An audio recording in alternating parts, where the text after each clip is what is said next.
време кога македонскиот народ повторно треба да донесува судбоносни одлуки.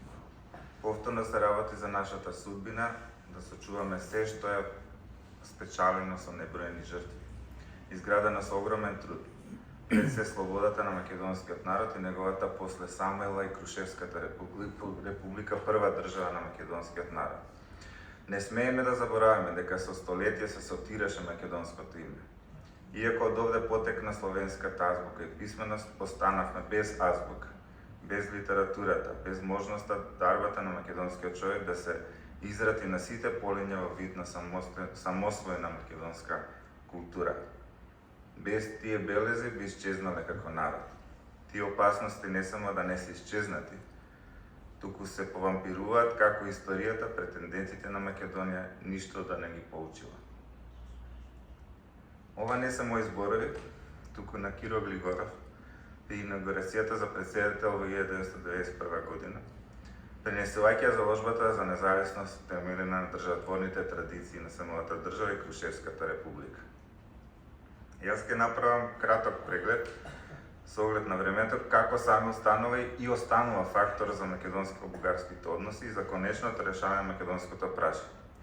При тоа мора да се земе предвид и генезата на реоткривањето на саме во бугарското историско сознание во втората половина на 19 век, односно причините кои се непосредно поврзани со руското инволвирање во креирањето на бугарскиот наратив за потребите на проектот Голема Бугарија. Единствено поради неговата асоциација, самовата асоциација со Македонија, тој бил реоткриен и со помош на Русија вграден во наративот на бугарското кнежество. Од левата страна имаме представа како во суштина Самуил бил перцепиран се до 70-тите години на 19 век како омразан и грд ерменец под влијание на новелата руска на Венелин и потоа презентирана во театарот ширум Османлиска Бугарија. Наспроти ваквите тенденции, дистанцирајќи се од руските историографски влијанија, Мисирков и Чуповски го поставуваат Самуил и Охридската архиепископија како средиште на македонската самостојност и државност. Во време на Балканските војни, присвојувањето на средновековната историја во однос на самата држава станува императив за легитимирање на територијалните освојувања на Македонија. Чуповски тоа символично ќе го представи со понесувањето на Македонија на тројниот крст, додека Мисирков ќе предупреди дека Македонија станува втора Полска, има законско право на манифест за свое обединување и за востанување на царството на цар Самуил. Може би најдобрата дефиниција зошто Самуил бил присвојуван во балкански контекст дава бугарскиот историчар Петар Мутавчиев, експлоатирајќи историјата за бугарската фашистичка пропаганда за легитимирање на окупацијата на Македонија од 1941 година.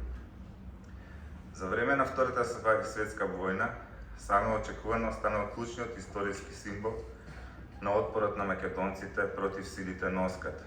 Ваквиот историски мотив нашол директна рефлексија во ведниот говор на Панко Брашнавов, наслон и во манифестот наслон до македонскиот народ. Веќе во 1946 година, бугарското политичко раководство официјално се откажало од бугаризирањето на Самуил, оквалификувајќи го до тогашниот бугарски наратив и присвојување на Самуил за големо бугарски шовинизам. Многу од книгите на бугарските историчари се забранети во тоа време, вклучително и на Мутавчиев. Во циркуларното писмо од ноември 1947 година, бугарското министерство за народно образование ги ревидира учебниците и содржините по историја, наложувајќи дека самата словенска држава не треба да биде представувана како Западна Бугарија, потенцирајќи дека најповеќе самата држава била држава на македонските словени. Во документ од 30 јануари 1948 година, Министерството наложува лекциите во 7 клас гимназиско образование во однос на самата држава, заедно со богомилството, останијата на Петар Делин Георги Војтех во Пиринска Македонија да се изучуваат само на часовите по македонска историја и при тоа да се исклучат од бугарската историја. Забележливо ниво на воздржаност во истражувањето и балансирањето со реализирањето на Самуиловото западно-бугарско царство во бугарските академски кругови било прекинато по назначувањето на Тодор Живков за премиер на Бугарија во 1962 година. Живков решил отворено да го покрене македонското прашање, што значило враќање на Самуил на политичкиот фронт. Од обраќањето на Живко на Централниот комитет на Бугарската комунистичка партија во 1963 станува известно дека Самуил станал незаобиколен дел од преговорите со југословенското раководство околу македонското прашање. Позициите на Живко за македонското прашање се состоеле во негирањето на историското право на македонскиот народ за новата држава. Иако самиот признал дека се можни политички отстапки токму во контекст на Самуил. Политичката, така вели само цар Самуил, можеме да им го даде. Политичката прагматичност на Живков манифестира со подготвеноста за признавањето на Самуилата припадност на Социјалистичка република Македонија. Требало да представува главен адут во преговорите со југословенското раководство во однос на демакедонизацијата на Пиринска Македонија. Политичката интерпретација на Живков значила ништо друго туку како што македонската нација не постоела во времето на Самуил, така и македонското малцинство не можело да постои во современа Бугарија. Единствено може да постои бугарски народ во континуитет од средновековието до денес. На средбата на Живков, на крстот Црвенковски со Живков од 19 мај 1967 година во Софија, Црвенковски аргументира дека Самуил не би требало да представува проблем ниту за бугарската политика, ниту за бугарската нација, бидејќи согласно марксистичката идеологија нацијата била формирана во 19 век, а не во средновековието. Неговата дипломатска изјава покажува дека Црвенковски сушност не негирал дека процесот на формирање на македонскиот народ бил заокружен со создавање на самата држава. Ваквата констатација произлегува и од завршните збори на Живков, упатени на Црвенковски. Вие штом кажувате дека македонска народност има од средните векови, а потоа прерасна во македонска нација, тогаш бугарската буржуазија не асимилира ништо. Абсурдно толкување. На 12 октомври 1967 година Живков пред политбирото на ЦК на БКП меѓупартиските задачи определ дека историјата и минатото, вклучително и Самуил, не треба да се разработуваат сами за себе. Не е цел сама по себе, туку во најтесна врска со современието и со оглед на правилното патриотско воспитување на нашиот народ, на младината. На 2 февруари 1968 година, во своето обраќање во Собранието на Народна република Македонија, Црвенковски изразила зачуденост од последните историографски стави на Бугарија, остро спротивставајќи се на бугарските тенденции за фалсификување и присвојање на националното минато на македонскиот народ. Црвенковски го посочил и дипломатскиот притисок без преседан во врска со барањето се отстрани сцената со ослепените Самуилови војници од југословенскиот филм Битката кај Неретва, поради тоа што во сценарието тој бил прикажан како македонски цар. Тука има сериозна дипломатска офанзива од Бугарија во контекст на Југославија, која што се бара помоши од Москва, меѓутоа не успева во намерите. Од политика на демакедонизација на Пиринскиот дел на Македонија, бугарското раководство во 1968 година сушност преминува кон бугаризација на самата тогашна Социјалистичка република Македонија. Со негирањето дека Самуилото царство било држава на македонските Словени, бугарските политичари претендира да докажат дека Македонија има бугарски карактер во континуитет од средновековието. По распаѓањето на Југославија, падот на комунизмот и прогласувањето на независноста на Република Македонија во 1991, дебатата за самата држава повторно станува прашање на средновековниот и проектиран современ идентитет во контекст на негацијата на македонскиот народ и македонската нација.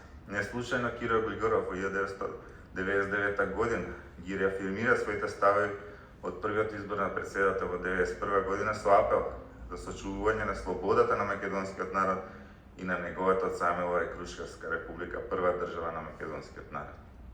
Како одговор на подигањето на статуата на Самуил во рамките на проектот Скопје 2014, тогашните бугарски политичари го акцентират бугарскиот карактер на самата држава, а со тој на современа Македонија, врз основа на концептот на заедничка историја од средновековието и самата држава. Бугарскиот премиер Ѓорги Близнашки, користејќи прославата на 1000-годишнината од смртта на Самуил, потенцира дека со браќата во Македонија имаме една и иста историја, што потврдува според него дека ние сме биле едно етничко цело во минатото. И затоа нашата заедничка историја треба да не обединува. Ова е пораката по повод смртта на Самуил. И се навестува што ќе следи.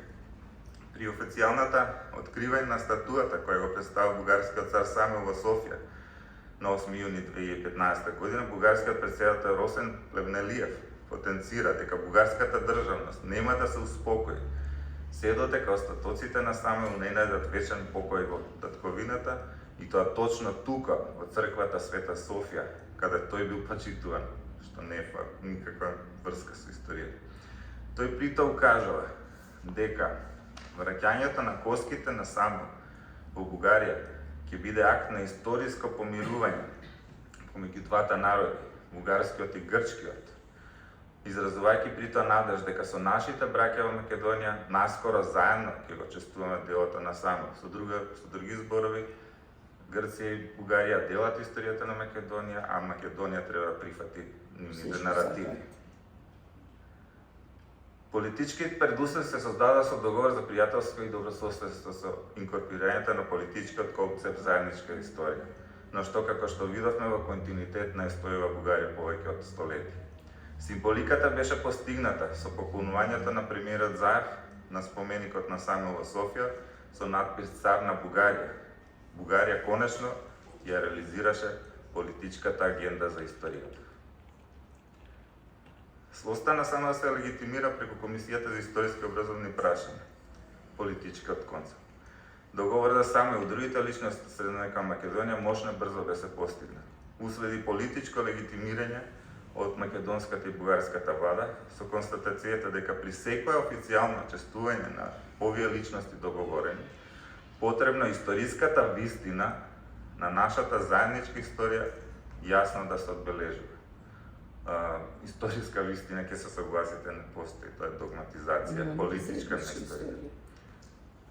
Го знаеме интервјуто на Заев, кај што јасно кажа дека немаме ние споделена, туку заедничка историја. А каква заедничка со Бугарија? Тоа од бугарското политичко раководство сосема разбирливо беше ценет како историски огромен успех на Бугарија, нешто што не било ниту замисливо во изминатите повеќе од 7 децении.